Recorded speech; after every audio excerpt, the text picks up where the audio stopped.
This is the devotional for Monday, February the 7th, and my joy to come to you with today's scripture reading, Isaiah chapter 13 and Isaiah chapter 14.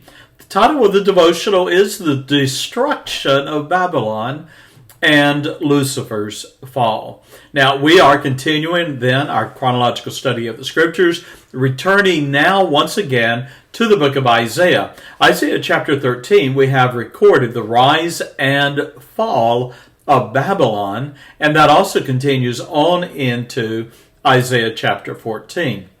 Now, at the time that this was written, in Isaiah's day, the Assyrian Empire was the dominant power of the world. The Chaldeans, whose capital was Babylon, was growing and would become the first world empire, at least in my opinion.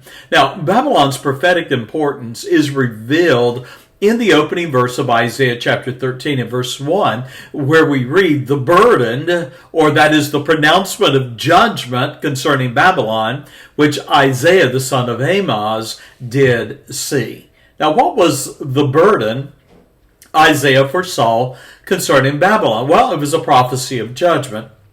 In fact, well before that nation assumed its place on the world stage. Now, God, foreknowing Babylon's invasion, the siege of Jerusalem, the captivity of Judah, the Lord had already predetermined his future judgment against Babylon as a city and the Chaldeans as a nation. Now, Isaiah chapter 13, then, is a prophetic summons. You're going to notice in the verses there that the prophet Isaiah, with the Lord's word, summons together all the nations of the world to gather against Babylon and to witness the destruction of that city by the armies of the Medes and Persians. Once again, the Medes and the Persians are not a great world empire at this point. And so Isaiah's prophecy is looking down the road as much as 2 centuries in advance of this pronouncement of prophetic judgment. Now, it was God, we read in chapter 13 and verses 6 through 8 of Isaiah, God ordered the destruction of Babylon. And in fact, we know from not only Isaiah chapter 13 and verses 9 through 12, the pronouncement, also from Daniel chapter 5, that the great city of Babylon would be destroyed in one night. Isaiah revealed then that the Lord had already determined in verses 17 and 18 of Isaiah 13 that he would stir up the Medes against the Chaldeans. Now, Isaiah 13, 19 through 22 gives us a prophetic picture of the devastation of Babylon and the suffering of those people. In fact, in verse 19, the prophecy is that the destruction would be so great that it is compared to the overthrow of Sodom and Gomorrah. And you know, to this day, Babylon lies in ruins under the sands of the desert in Iraq.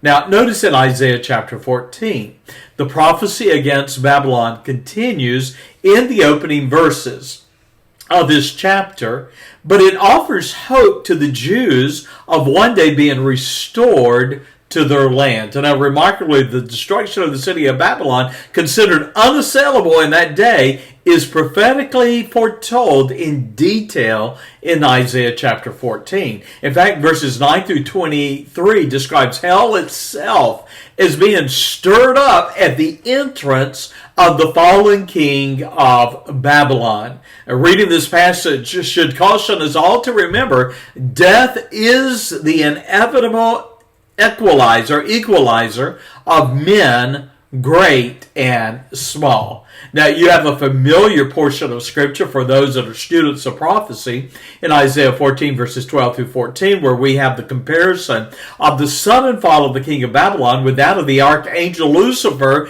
being cast out of God's presence. Now, the sinful pride that moved Lucifer to challenge the God of heaven was the same pride that moved Nebuchadnezzar, the king of Babylon, to boast that he would assail Israel. He would exalt his throne above the stars of God. And many believe that the stars of God here is a type for the Jewish people. Now in verse 13, the king of Babylon declares he would sit also upon the mount of the congregation, most likely a reference to Mount Zion, upon which the temple itself was built in Jerusalem. Now the parallel between the fall of Lucifer and the king of Babylon continues in verse 14, where we read, "Yet thou shalt be brought down to hell, to the sides of the pit." Now Isaiah 14 verse 16 through 23 completes the prophecy against the king of Babylon, describing how the world would gaze upon his lifeless body, and the people of the world would look upon the fallen king that had reigned over Babylon and would wonder that so powerful a man is brought low to the grave like all men. I close with a sobering reminder.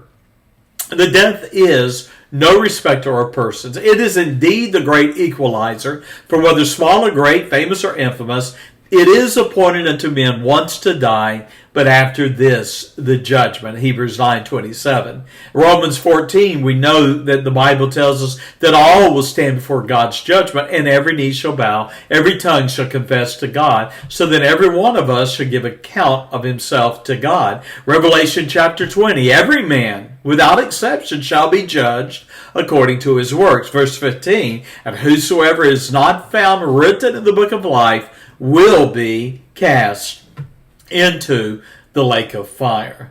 Now Israel disregarded God's warning of judgment. Judah disregarded God's warning of judgment. Babylon as well. And the question for you and for me is, are you and am I ready for God's judgment day? Thank you for joining me this day, and bye-bye.